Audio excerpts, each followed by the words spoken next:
So I think marketplace is a big topic. And all that goes with that, because how do you incentivize a marketplace? Does it come into your number, right? How do we give quota retirement to our sellers if something's transacted on a marketplace? It's a big, hairy, complex, but exciting part of the market. Hey everyone, Chip Rogers. I'm excited to be joined today by Margaret Adam. Margaret, welcome. Thank you, Chip. Good to be here. Yeah, so we are here in Palo Alto at the PRADO Hotel, and Channelscaler has an event today that is really well attended. We've got a bunch of people signed up, and a great topic around AI for partner folks. I'm excited. Yeah, me too. Very excited. And it's the first big event we've done since we rebranded, so it's also like our coming out party as Channelscaler. So yeah, very exciting. That's great. So I'm excited also to have Margaret here. Margaret, you and I have known each other for quite a while, going back to IDC days. Margaret is Director of Product Marketing with Channelscaler, and previously also with Salesforce, but a long time, I think maybe 12, 13 years with IDC as an analyst. Yeah, close to 14 years, and I was the leading ecosystems analyst, so covered everything's partnering. So pretty much my whole career has been partnering. That's great. You and Steve White is all of our friend as well. Amazing. Yeah, we used to work with you guys quite a lot, I think. So yeah. Nice to see the industry always come around and the same kind of people. It's great. It's a real community. Yeah, that's for sure. And you're based in the UK. I am. Yeah. In London. In London? Yeah. So as Director of Product Marketing for Channelscaler, tell me a little bit, let's start with what is your role? And what are the things that you're working on today? Sure, yeah. Product marketing is quite multidimensional. So if I think about it, the first pillar is around really supporting our go-to-market motions. So how we message, how we position, how we tell our story, how we explain our products. And part of that is obviously understanding market need, understanding customer need, understanding what our competitors are doing, of course, and getting all of those feeds. So my job sits in between sales, marketing and products, and I act as the voice of customer into our product teams. I act as product into our go-to-market teams, and then do a lot around influencing how we're perceived, right? So I manage analyst relations, for example. I work a lot on our thought leadership. I do keynotes, so I'm doing what I'm doing today. Yeah, and I guess my analyst experience really plays to that. Yeah, it's a really interesting role, and obviously me, like everybody else, what I've been doing of late, looking at AI. So, we've been building out our AI strategy. We've got some announcements actually today around some new capabilities. But then that's exciting, great topic. Yeah, really exciting. But also challenging, I think. So my keynote is actually all around how do you make it real, because it can get really overwhelming very quickly. There's a lot of movement. And I think for a lot of channel leaders is how do we actually apply that in a tangible way right now. So part of what I do is I do a lot of workshops with customers around art of possible. I've obviously got a very strong background in terms of partner programs and what is best practice.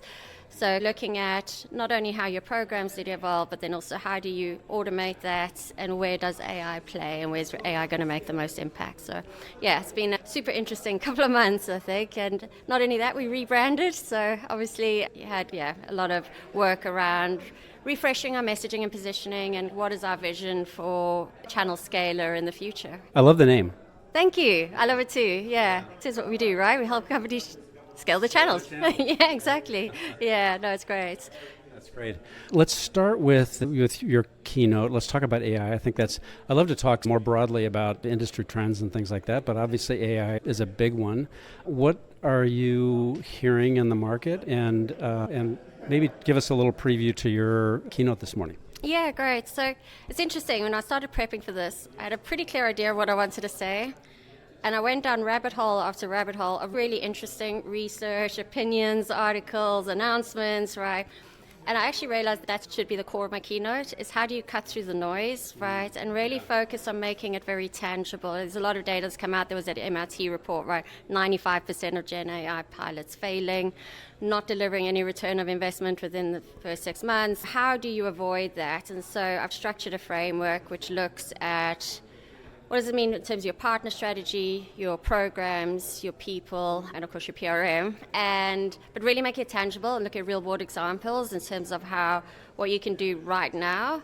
Fully conscious, it's evolving so fast that in 6 months' time it's probably going to look very different, but it's meant to be something that is pragmatic. So that's really what I'm looking at, and as part of that, what part of your program do you need to prioritize right now? How do you get your people to be AI ready in terms of your partner account managers? What are the kind of tactical things you could do? What kind of partners should you be identifying? How do you accelerate them? And then looking at programs, in all likelihood, AI right now is going to show up in your co-sell programs first, right? It's going to be your SIs and your ISVs and your tech partners that are building that. How do you bring AI discoverability into those co-sell programs? How do you use AI to do that? But also, how do you surface which partners are doing what?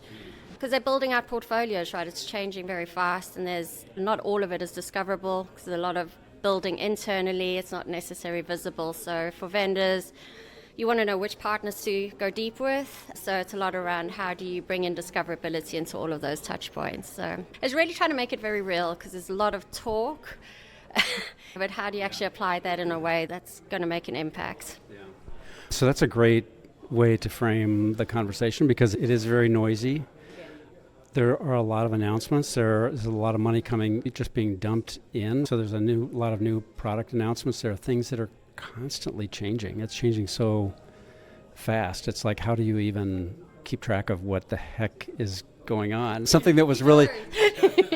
Yeah, ChatGPT to help you. No, yeah, it is. It's so much. And as I said, like, I had to just stop researching because I was getting to a point where I was just completely overwhelmed. I was going down different rabbit holes all the time, right? So it is going back to basics and thinking about, okay, what do we need to solve for ourselves? And then how can AI apply that? I think is probably the best way to do it. So really looking at that. I often talk about it as is and to be stage, right? We can see the potential for AI. Let's imagine what that looks like. Where are we right now? And so then we can identify what we need to transition to really get us to that point. And so that's really what my keynote is going to focus on today. And some people will be further along and some will be starting out, right? And so it's trying to just highlight the things that I think are making an impact right now. So I loved one of the things you said I really love too, which is how do you get your team up to speed on what is possible with AI? And I think it's really important for everyone to just use it and just push that, maybe have regular, I don't know, lunch and learns or something like that with the team to say, hey, here's something that I did, because get people thinking outside, like just understanding what it is capable of. Yeah, absolutely. And once you start that and they see the potential, then they start to apply it. Yeah, and yeah, exactly. Yeah. So a really cool example, I'm talking about my keynote actually, ThoughtSpot in EMEA. It's a guy I used to work with at Salesforce. He's the SVP at ThoughtSpot in EMEA. And he did a AI hackathon, but with their go-to-market team. So these are not developers. These are not data analytics people. Love it. Salespeople, right? AEs and partner account managers, basically. And they did a 30-minute ideation workshop where they thought really getting creative about the art of possible, but then they actually had to build it. And so they built 9 go-to-market agents. And all of the use cases are really around stuff that a person in the field needs. It's guiding on what content to use, doing things like light competitive analysis, there was like 9 really sales-specific agents that came and developed it. And I think that just created not only a comfort level, but also an enthusiasm for how this can help me in my job. And I think that's where you see that switch. I love that. That's terrific. Okay, so AI is dominating everything, but if we think beyond that, let's talk about just, Margaret, what are you hearing in the industry? What are the other topics that are really important for partner folks today? Yeah, and I think we get distracted by AI because there's still a lot going on elsewhere, right? So obviously there's a lot around ecosystem in general. I think marketplace is really having its moment. We've been talking about marketplaces and partner participation marketplaces when I was an analyst, right? So a decade or more. But it's really starting to become a really viable business and channel for partners, right? And I think we've seen real maturity in terms of how those marketplaces are embracing partners, and I think it's obviously evolving all the time, but some really interesting motions that are being built into it, right? So I think marketplace is a big topic, and all that goes with that, because how do you incentivize a marketplace? Does it come into your number, right? How do we give quota retirement to our sellers if something transacted on a marketplace? It's a big, hairy, complex, but exciting part of the market. Yeah. Huge opportunity. Yeah, massive. And I think it's now becoming that engine for enterprise procurement. So you're starting to see a degree of sophistication where your GSIs can now really start to participate in marketplace. So yeah, a lot of activity around marketplace, and closely linked to that is co-sell, of course. Marketplace often becomes a landing point for co-sell, becomes a landing point for multi-partner deals. So a lot of program changes in that space. Linked to that is the always complex issue of attribution. How do you recognize contributions from non-transactional partners, from marketplace opportunities, and really getting a lot more granular in terms of how you recognize contribution and attribute specific opportunities. Always a hot topic. Always a hot topic, and really difficult to solve for, right? I face this in my own roles. Yeah, and I think linked to that is just being a lot more data-driven in general. Again, to talk about AI, AI is only as good as the data foundation it works on, right? AI cannot work across disconnected systems. It can't trigger an action unless those systems are connected. And so partner data, which has always been fragmented and sitting in different systems, right, there's a lot of cleaning up around getting that data to be unified, to be actionable, to be AI ready, right? And part of that, of course, is then the attribution story becomes more important too, because you can now start to report on performance in a way that the business wants. So a lot of activity around that. And then I think partner ops is a tough topic, especially for growing companies, because you may not be able to fund even a headcount, right? So it ends up being part of marketing ops or sales ops.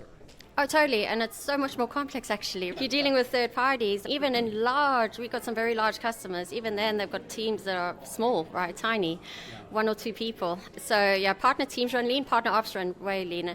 But I guess that's where AI has the most potential to make an impact. I think my advice is really focus on that and just removing all of that repetitious work and get them to focus on really the data performance side of things. Yeah, and linked to that, by the way, is also incentives. And there's 2 sides to incentives. One is sales cycles are longer, there's more stakeholders involved, and deals are harder to close. So are your incentives aligned to the realities of that sales process right now?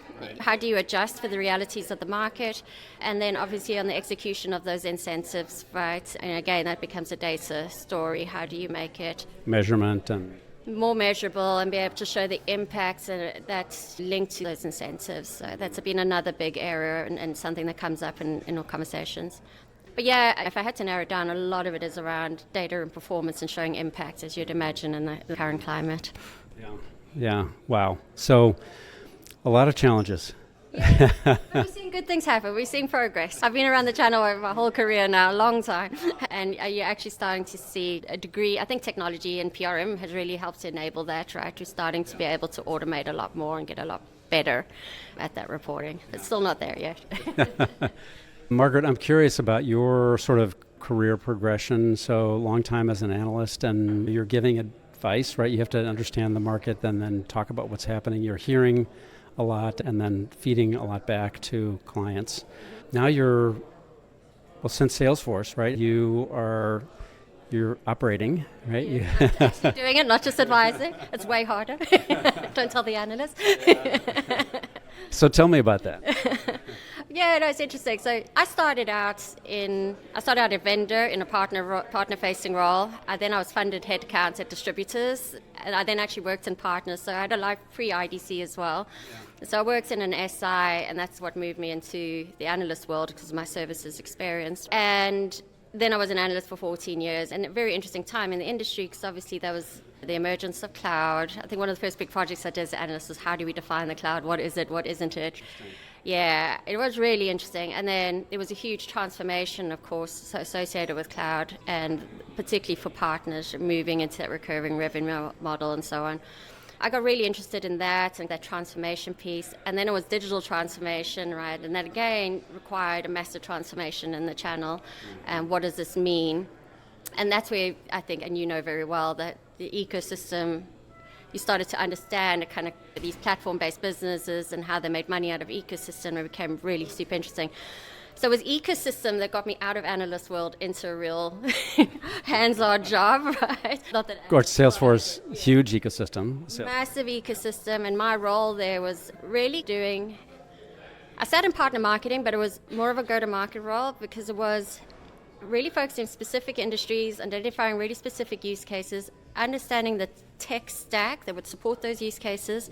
Those would be partners of ours, and then building a go-to-market around it, right? And some of those partners were the likes of Accenture, AWS, Snowflake, some really like specific ISVs, and then the internal ecosystem at Salesforce of kind of Salesforce Core, Tableau, CRM Analytics, MuleSoft, Slack, right? And the stakeholder management was unbelievable.